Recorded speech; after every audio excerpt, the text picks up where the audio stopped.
Kami pasang badan, kami siap mengambil risiko. Satu pasalnya yang kami masukkan itu di Undang-Undang Perlindungan Anak, di pasal 76H itu, kan jelas-jelas melarang pelibatan anak-anak untuk kegiatan militer. Pasal 76H itu pidana, ancaman hukumannya 5 tahun. Logikanya yang melaporkan itu harusnya orang tua yang anaknya masuk pusat pelatihan bela negara. Jadi ini Deddy Mulyadi ini kami anggap melaksanakan negara kekuasaan, bukan negara hukum. Jadi semua mau dia aja. Itu menurut kami sebuah pelanggaran. Nah itu salah satu unsur pidananya juga kami masukkan tadi dalam kronologi.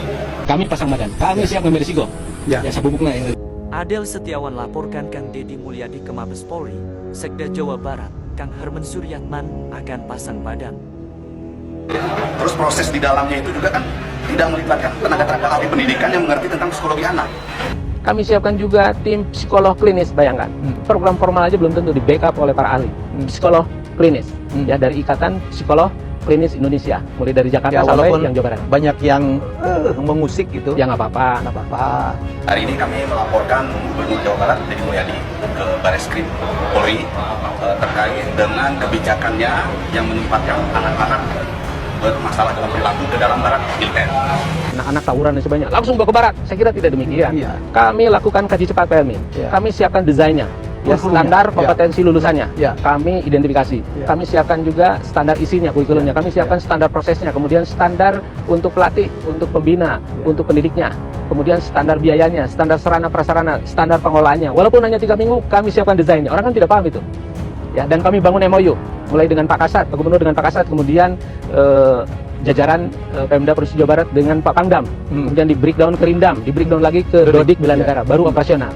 Tapi semua kami lakukan secara cepat. Kan jelas melarang pelibatan anak-anak untuk kegiatan militer. Pasal 76A itu pidana, ancaman hukumannya 5 tahun.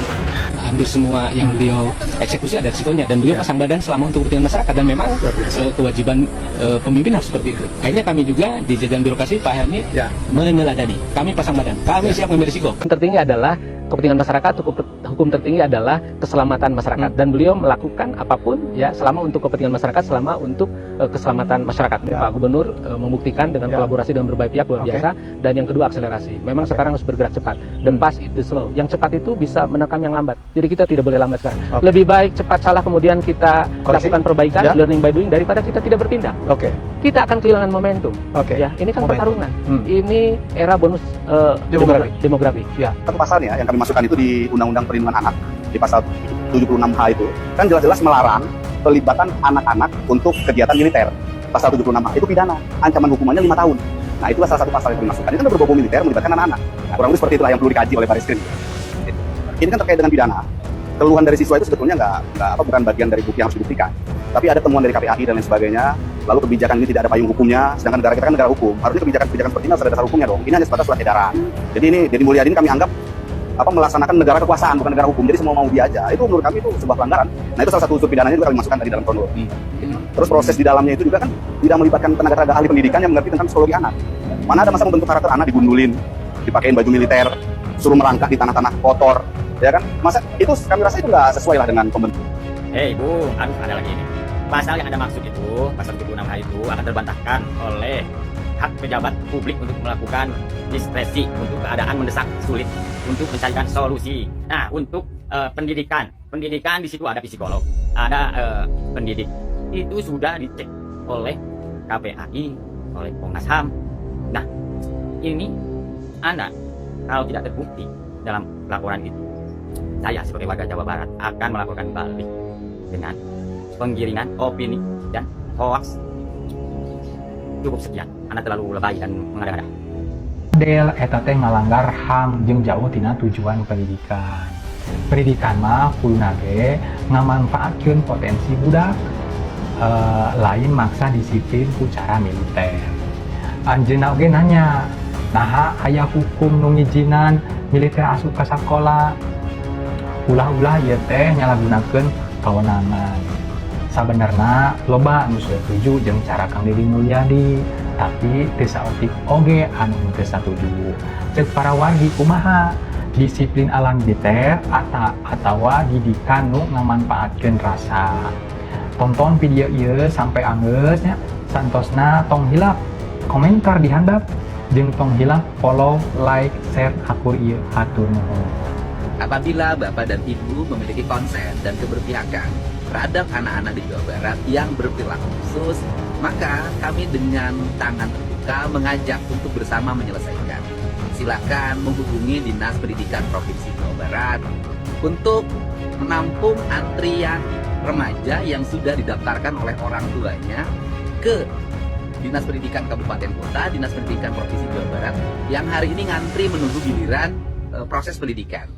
Jadi, agar tugas pemerintah Provinsi Jawa Barat dan para gubernur wali kotanya ringan, saya sangat berharap Bapak dan Ibu untuk menerima anak-anak ini dididik, diarahkan dengan pola yang dimiliki oleh Bapak dan Ibu semua yang jauh lebih baik dibanding dengan pola yang kami miliki. Saya yakin kalau Bapak dan Ibu mau menerima anak-anak ini dirawat, dijaga, dan dididik oleh Bapak dan Ibu yang memiliki konsen terhadap keberlangsungan masa depan mereka, maka tugas gubernur akan semakin ringan dan saya bisa terkonsentrasi untuk menyelesaikan tugas-tugas lain. Untuk itu, kami dengan tangan terbuka menerima uluran tangan Bapak dan Ibu semua, barangkali rumahnya, yayasannya, lembaga pendidikannya, kantor pengacaranya bisa digunakan untuk tempat pendidikan anak-anak yang berperilaku khusus atau berperilaku istimewa. Saya tunggu ya, bisa menghubungi Dinas Pendidikan, bisa menghubungi Sekdi Gubernur, bisa menghubungi Dinas Sosial Provinsi Jawa Barat, bisa menghubungi para bupati wali kota, kepala Dinas Pendidikan, kabupaten kota di seluruh Provinsi Jawa Barat. Yang dilaporkan ke Barreskrim oleh LBHPD, Lembaga Bantuan Hukum Pendidikannya kalau nggak salah. Saya nggak tahu nih lembaga ini baru dibikin dadakan atau memang udah ada dari dulu sih. Saya belum pernah mendengar juga kalau ada kasus-kasus yang kayak gini LBHPD ini turun, nggak tahu. Oke, kita bahas alasannya. Katanya anak-anak ini nggak boleh diikutsertakan dalam kegiatan kemiliteran. Yang jelas ini orang-orang nggak pernah survei ke barak militer, nggak pernah melihat kegiatan yang ada di barak militer, lalu bisa menyimpulkan seperti itu. Karena yang kita tahu sendiri kan, di barak militer itu nggak ada anak-anak itu dilatih untuk berperang ataupun bertahan hidup di alam liar. Yang ada militer di situ itu untuk mendidik kedisiplinan. Mereka hanya mengajarkan baris berbaris dan olahraga. Apa bedanya sama pelajaran pramuka di sekolah? Sama juga baris berbaris. Cuman bedanya itu kakak pembina di sini yang membina itu militer. Kalau militer mengajar udah banyak di Papua contohnya. Militer atau tentara ini mengajar di sekolah SD SMP. Ya kalaupun SMA, para militer ini mengatakan nggak bisa gitu karena beda lah apa kurikulumnya atau pelajarannya itu beda. Mungkin kalau SD sama SMP masih bisa lah mereka mengajar. Jadi apa? Di sisi lain ada pemimpin yang mau mencegah supaya anak-anak ini tidak melakukan hal-hal pidana atau tawuran. Ini malah sibuk mengkasuskan orang-orang yang mau membantu. Mereka ini bukannya membantu supaya anak-anak ini tidak melakukan hal tindakan pidana, tapi malah mempersulit orang-orang yang mau membantu. Heran ini orang ini kayak gini, heran saya ini. Salahnya di mana? Orang-orang keblinger kebanyakannya tuh. Aneh. Heran bener. Kalau soal paksaan masuk ke barak militer, apa bedanya sama orang tua yang memasukkan anak-anak itu ke pesantren? Jadi, aduh, logikanya jalankan dong logikanya. Kalau lah anak-anak mereka yang dimasukkan ke situ terus mendapatkan perlakuan yang nggak baik gitu, ya bolehlah laporkan. Tapi ini apa? Orang tua bukan sumbangsi untuk masyarakat Jawa Barat untuk menanggulangi anak-anak nakal ini nggak ada. Tapi malah ribut aja, pengen numpang eksis, tenar atau gimana sih ini? Pak menyikapi masih adanya suara pro kontra salah satunya di DPR RI gimana Pak? Ya jadi gini, mereka itu saking sayang sama saya. Karena mereka sayang banget sama saya nggak boleh salah gitu loh. Tetapi dalam bermain sepak bola, kalau seorang pelatih terus-terusan menyampaikan kepada pemainnya tidak boleh berbuat salah, nanti nggak nyerang-nyerang gitu loh. Kalau setiap serangan, setiap permainan eskalasi makin meningkat, pelanggaran pasti ada gitu loh. Jadi bagi saya kan lebih baik salah bertindak daripada tidak bertindak sama sekali. Apalagi ini nggak ada salahnya apa coba? Gitu. Kan nggak ada. Satu mungkin tanggapan terkait dilaporkannya Bapak ke Komnas HAM oleh salah satu YLBH dan orang tua seperti apa? Oke nih, kan logikanya yang melaporkan itu harusnya orang tua yang anaknya masuk pusat pelatihan bela negara. Ini kan anak-anak yang dikirim di sini berdasarkan keinginan orang tuanya. Jadi makanya kan harusnya objek yang dilaporkan itu objek yang dia itu merasa dirugikan atas tindakan itu. Kan ini kan orang tuanya yang meminta. Jadi ya nanti biar yang mempertanggungjawabkannya orang tuanya, karena kan saya diserahin oleh orang tuanya karena ketidaksanggupan dia menangani di rumah, maka diserahin untuk melalui pola pendekatan pendidikan bela negara ini. Kalau dalam istilah di Jawa Barat, pendidikan berkarakter.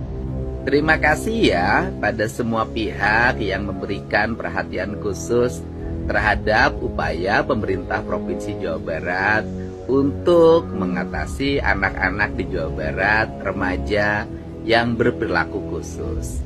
Saya terima kasih atas kritik, saran, bahkan tuduhan dan pelaporan sebagai gubernur yang melanggar hak asasi manusia, melanggar hak-hak anak. Bagi saya ini adalah bagian dari resiko yang mesti saya hadapi di tengah-tengah concern dan upaya saya agar anak-anak di Jawa Barat memiliki masa depan yang baik.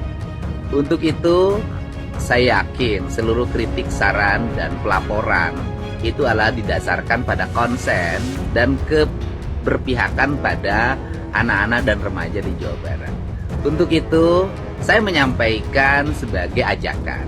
Apabila Bapak dan Ibu memiliki konsen dan keberpihakan terhadap anak-anak di Jawa Barat yang berperilaku khusus, maka kami dengan tangan terbuka mengajak untuk bersama menyelesaikan. Nah semuanya, saya mengikuti dengan saksama polemik yang sedang berkembang soal pelaporan Kang Deddy Mulyadi ke Bareskrim oleh Saudara Adel Setiawan. Terus terang, saya menilai ini sebagai langkah yang terburu-buru, tendensius, dan jauh dari semangat membangun, menjadikan program pembinaan anak yang jelas-jelas bertujuan membentuk karakter, kedisiplinan, dan tanggung jawab. Apa yang dilakukan oleh Kang Deddy bukanlah bentuk pelanggaran hukum, apalagi pelibatan anak dalam perang, atau kegiatan militer sebagaimana yang dimaksud dalam UU Perlindungan Anak. Yang terjadi adalah bentuk pembinaan anak-anak yang sudah berkali-kali melakukan pelanggaran disiplin, terlibat tawuran, bolos sekolah, hingga melakukan kekerasan di lingkungan pendidikan. Kang Deddy tidak mengirim anak-anak ke medan perang. Beliau membangun barak karakter, bukan barak militer dalam arti harfiah, untuk melatih anak-anak ini disiplin. Bangun pagi, tidak memegang ponsel 24 jam. Tahu sopan santun, tahu menghargai orang tua dan guru. Program ini didampingi oleh guru, dinas pendidikan, bahkan orang tua dilibatkan. Ada ratusan anak yang justru mengaku merasa lebih baik setelah menjalani program ini. Jika setiap bentuk ketegasan dibungkus sebagai pelanggaran HAM, maka jangan salahkan kalau generasi kita tumbuh menjadi lemah, egois, dan tidak mampu menghadapi kenyataan hidup. Dunia ini keras dan pendidikan harus memberi bekal mental, bukan hanya nilai raport. Kita butuh lebih banyak pemimpin seperti Kang Deddy yang berani mengambil langkah, berani bertindak tegas demi masa depan anak-anak, meski harus menghadapi cibiran, fitnah. Saya berdiri bersama Kang Deddy Mulyadi. Ketegasan beliau adalah bentuk kasih sayang yang nyata terhadap anak-anak bangsa. Nah semuanya, itulah pembahasan kali ini. Semoga apa yang disampaikan bisa memberikan kita manfaat dan pelajaran baru untuk kita semua. Jangan lupa untuk like, comment, and subscribe, supaya kalian tidak ketinggalan info terbaru dari Santri TV. Sekian video kali ini, sampai jumpa di video berikutnya. Wassalamualaikum warahmatullahi wabarakatuh.